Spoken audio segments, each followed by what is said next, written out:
Es un medio de comunicación que promueve el diálogo, la diversidad y la libertad de expresión en un marco crítico y respetuoso. Los comentarios expresados en su programación reflejan la opinión de quienes la emiten y no de quien las difunde.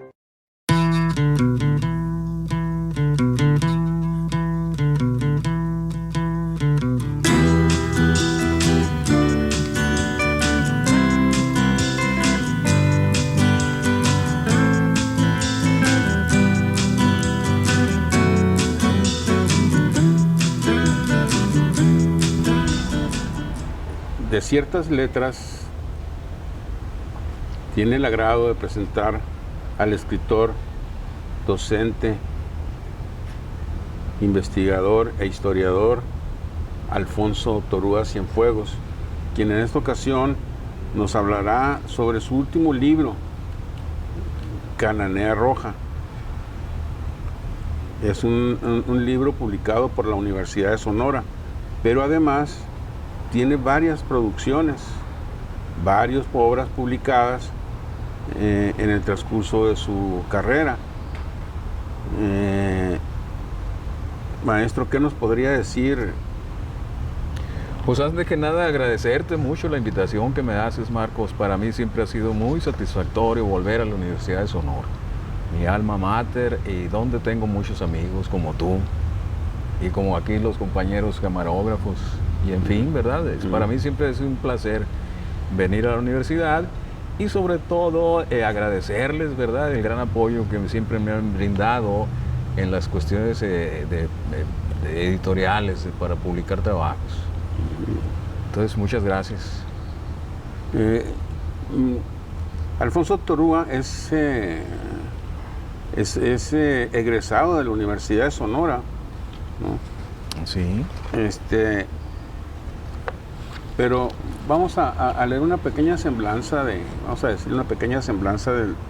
maestro Torúa. Alfonso Torúa Cienfuegos es originario de Cananea. Es licenciado en Historia por la Universidad de Sonora y maestro en Antropología por la Universidad Autónoma de Yucatán. Ha sido docente en diversas instituciones de educación, desde secundaria hasta académico universitario. Dentro de su producción literaria se encuentra El Magonismo en Sonora, en 2003, Frontera en Llamas, Los Yaquis y la Revolución Mexicana, en 2006, Movimiento de 1967, El Caso Cananea, 2007, De Poetas, Bandidos y Yaquis, en 2011, Fernando Palomares, Indio Mayo, Epístolas Libertarias y otros textos, en 2016, Cananea Roja, en 2018, donde estas publicaciones fueron publicadas por la Universidad de Sonora. Además tienen en su catálogo Sonora en Regeneración y la Universidad Estatal de Sonora, Historia en sus inicios y fundación, 2017.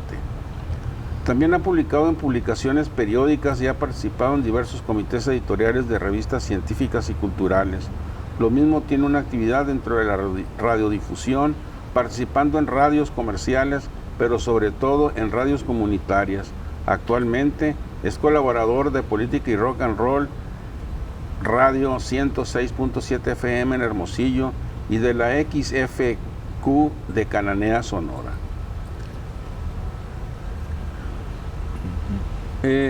Tenemos pues a un autor, un escritor bastante versátil, además de haber incursionado en la docencia y en la radiodifusión. También es investigador, por supuesto, al haber hecho estos libros, pero también ha participado en varios congresos y simposios de historia que se realizan en el estado y en otras partes del país.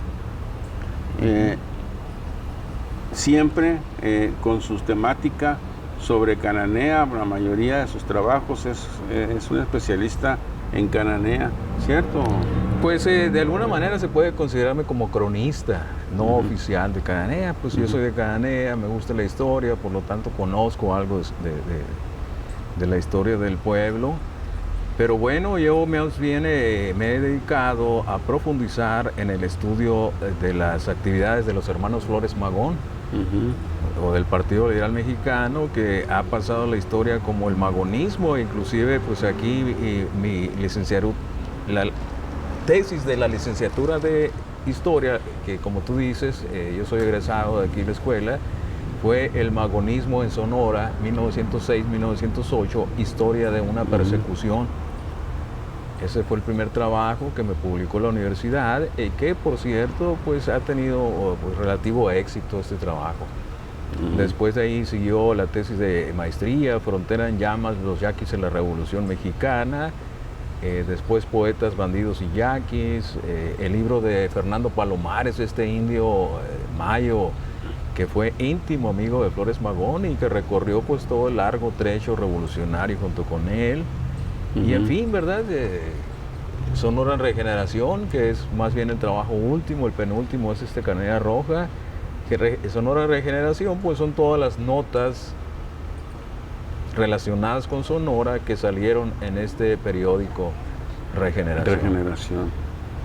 Que está muy interesante, que trae fotos, ¿no?, del periódico y todo, ¿no? Trae algunas fotos, algunas imágenes ahí, sí. Porque has de saber que allá en el Museo de Antropología, de Historia de Antropología de la Ciudad de México, se encuentra toda la colección, desde el número 1 hasta el último, que se hizo en 1918. Fue un periódico que se editó desde 1900 a 1918. Muy combativo, por cierto. Fue totalmente combativo, ¿verdad? Que fue, pues digamos, de los trabajos pioneros de la Revolución Mexicana. Y donde estaba plagado de ideología, ¿no? Definitivamente. O sea, no era nada más No, era todo un programa revolucionario. Inclusive ellos fueron los primeros que presentaron un plan, el plan del PLM en 1906. Y ese plan que presentaron ahí va a ser incluido casi en su totalidad en la Constitución de 1917.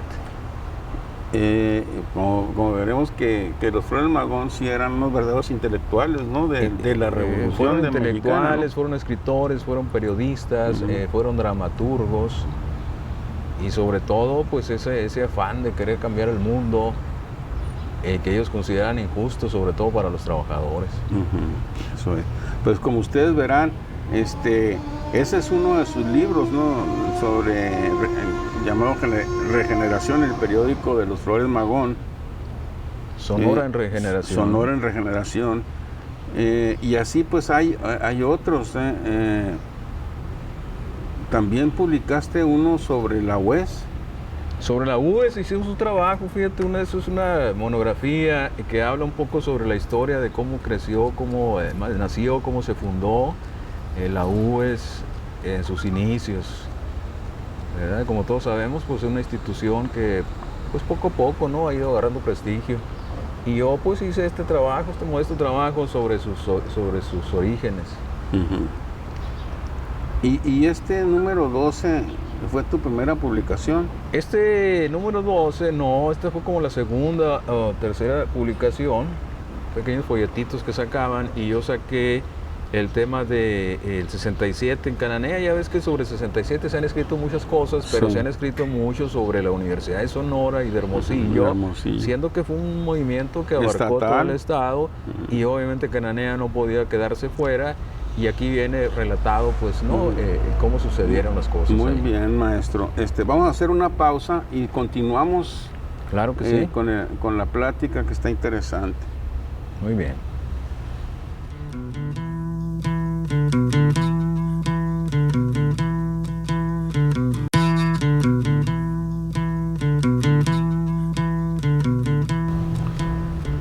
Bueno, aquí continuamos con el escritor Alfonso Torúa,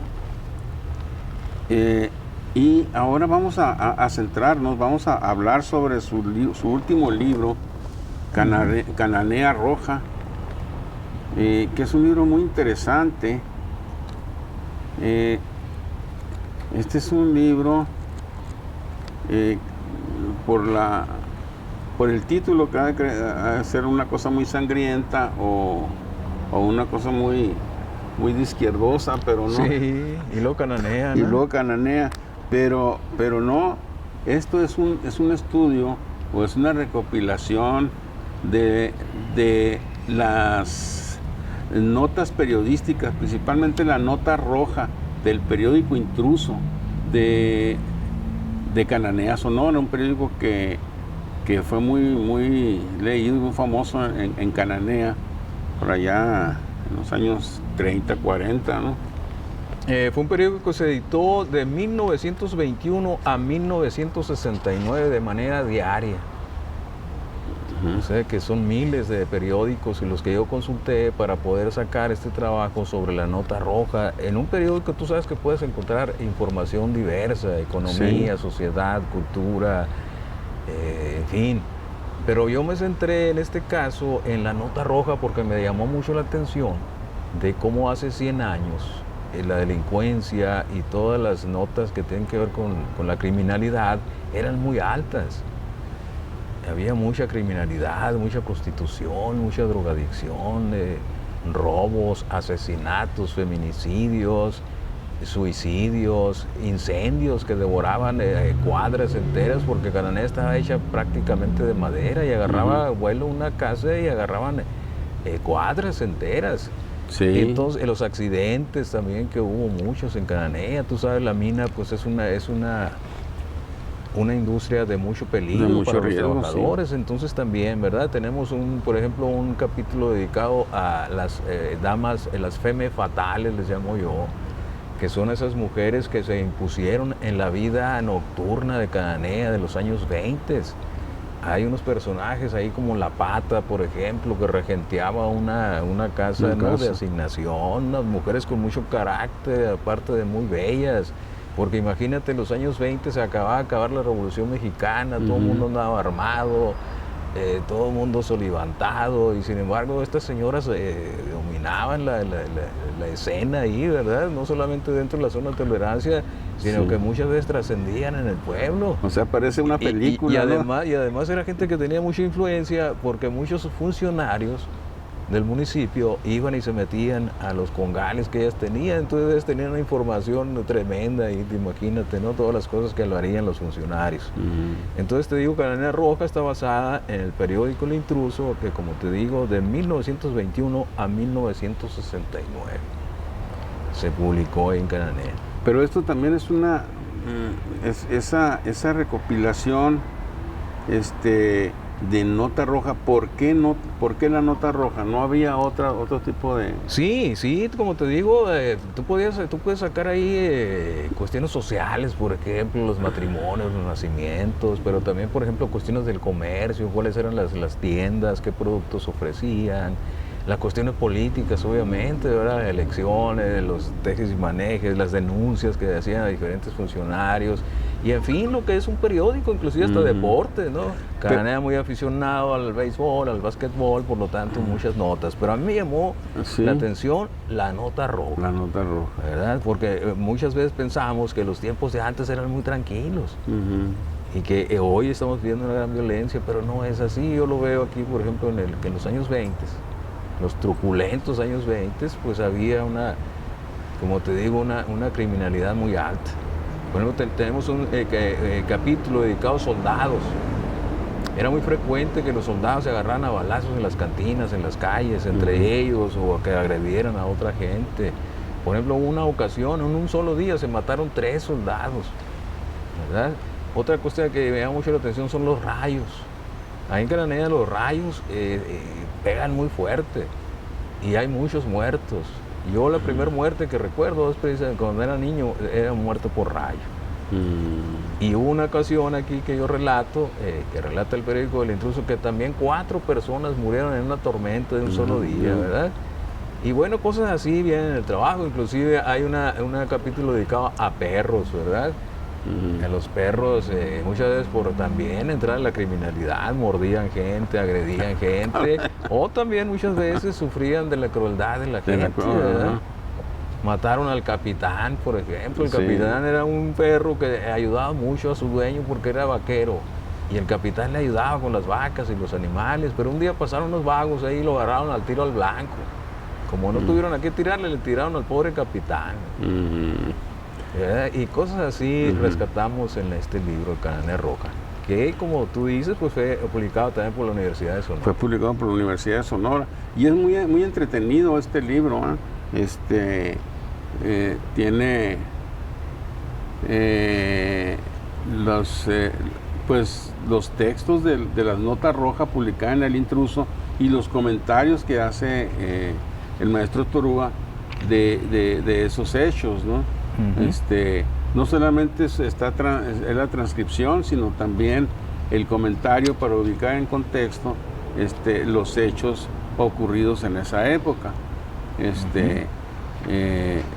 También este libro trae imágenes de la época.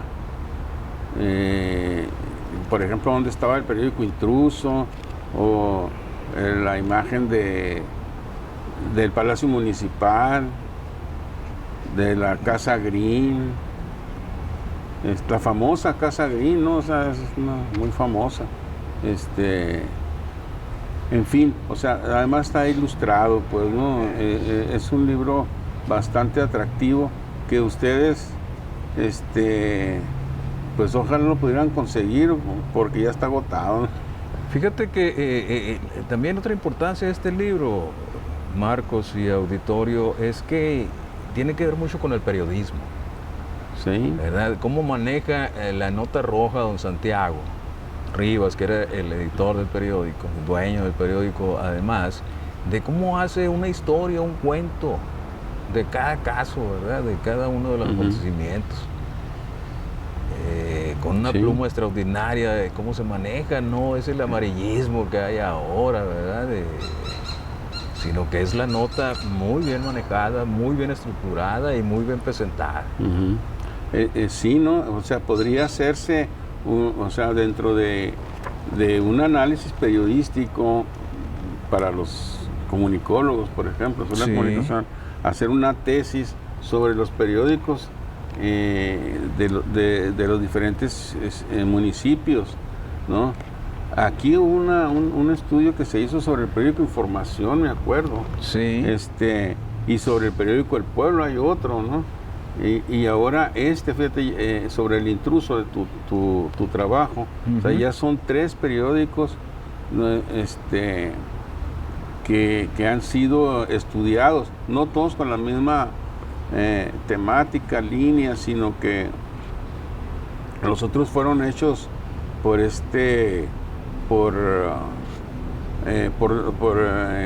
maestros de letras, como por ejemplo El Pueblo, el periódico El Pueblo, que es de la actual rectora, ¿no? Sí. Rita Plancarte, y el periódico Información, que es de la maestra Gurrola. O sea que hay material para los comunicólogos, porque es importante ver cómo se publicaba y cómo manejaban esa realidad. El periodismo es muy importante, pues, ¿no? Porque te están manejando una realidad y se la están transmitiendo a la población. Y como tú dices, ahí ahí uno se da cuenta de cómo realmente estaba la situación en ese tiempo, que no nada más era de dulce vida, ¿no? Bueno, vamos a hacer una pausa y regresamos en unos minutos. Ok.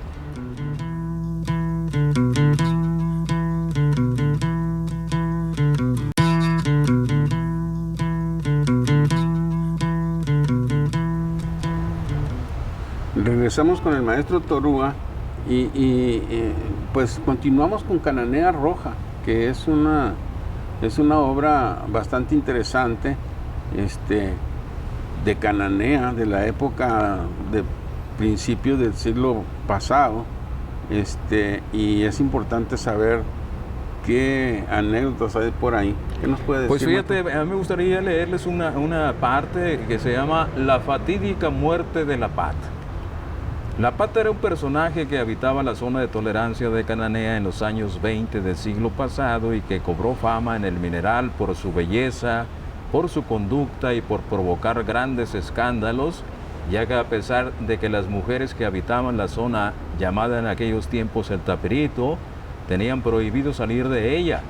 La Pata desobedecía la norma y se iba a los barrios a darle vuelo a la hilacha, metiéndose en pleitos y francachelas, por lo que más de una vez fue internada en la histórica cárcel del Mineral. Yo personalmente adoro a la Pata, se me hace una extraordinaria figura que encontró la muerte trágicamente en manos de un enamorado celoso que no estaba a su altura. He aquí la narración de su triste final. El domingo 27 de enero de 1922, a eso de las 11 de la mañana, la autoridad tuvo conocimiento de que en una de las casas de la zona de tolerancia se hallaban muertos José Ángel Mendoza y María Sánchez, a quien apodaban La Pata. Mendoza llevaba relaciones ilícitas con La Pata y ya se tenían informes de que su relación era conflictiva, dado que ella había denunciado días antes que Mendoza había tratado de asesinarla. No se conoce el móvil que haya dado lugar al delito, pero por el estado en que se encontraron los cadáveres y la localización de las heridas que presentan ambos, se viene el esclarecimiento de que primero se dio muerte a La Pata, introduciéndole una filosa daga en la parte posterior del cuerpo, como en la 8ª o 9ª vértebra dorsal, rotándole el hueso e interesándole la arteria principal.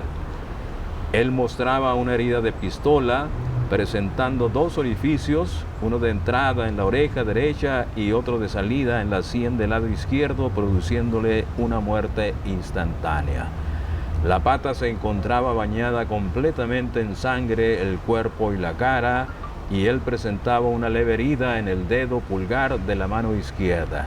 Se cree que el delito fue cometido en la madrugada del 27 de enero, cuando ambos se encontraban acostados, pues todavía cuando las autoridades se presentaron en el teatro de los hechos se hallaron con la asesinada y el suicida, asegurando que éste tenía abrazada a aquella. Después de las 12 del día fueron trasladados los 2 cadáveres al hospital civil. Fíjate, ¿no? O sea, pues ella era profesional de la prostitución, tenía su casa con su música, con sus muebles, con su vitrola, llegaba mucha gente, pero este individuo se enamoró de ella. Y ella pues era su trabajo, pero ya cuando la vio cerquita La Pata ya quiso, ¿no?, poner terreno por medio, y bueno, pues pasa lo que siempre pasa, ¿verdad? Una vez que ya el machine es despreciado, pues suceden estas grandes tragedias. Qué curiosa la historia, ¿no? Se parece a la canción de Pedro Navaja. Pues haz de cuenta, una cosa así, te digo, que cada uno de los relatos de don Santiago vienen siendo casi como un relato, ¿no? Sí. Una narración. Sí, pues... Y la cosa no terminó ahí, sino que se le confiscaron todas las cosas a La Pata, no había nadie que reclamara, se llevaban todos sus muebles, la vitrola, la rocola, etcétera, y fueron a parar allá las autoridades del pueblo.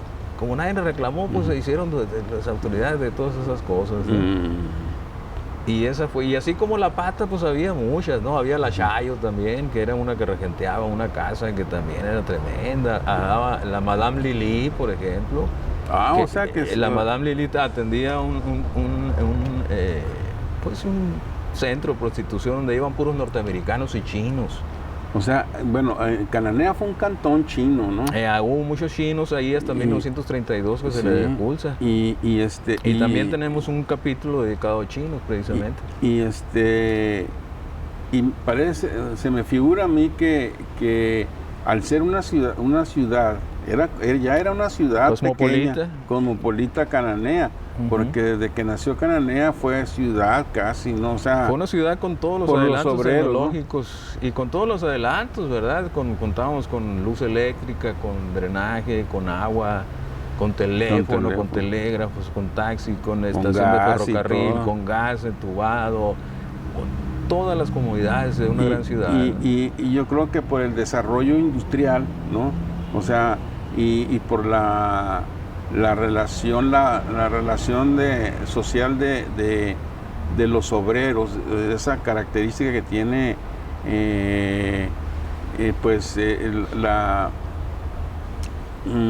el que haya una industria en un lugar que genera otro tipo de trabajo, un poco más ordenado, pero con más presión, y pues florecían muchas cosas ahí, ¿no? Claro, y además era un polo de migración muy grande, llegaba gente de todos los continentes ahí. Ahí en las calles de Cananea había rusos, había alemanes, había franceses, había argentinos, había gente de todo México, chinos, pues chinos y norteamericanos eran las colonias más populosas.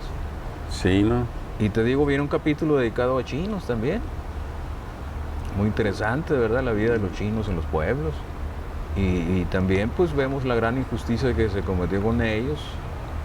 Sí, ¿por qué no vemos una cosa de los chinos? De los chinos, claro, o sea, que sí. No solamente este libro trae nota roja de clásica, ¿no? Sino trae de otras sectores por ejemplo, sociales. mira, le quitaron el coche, se lo quemaron y lo multaron.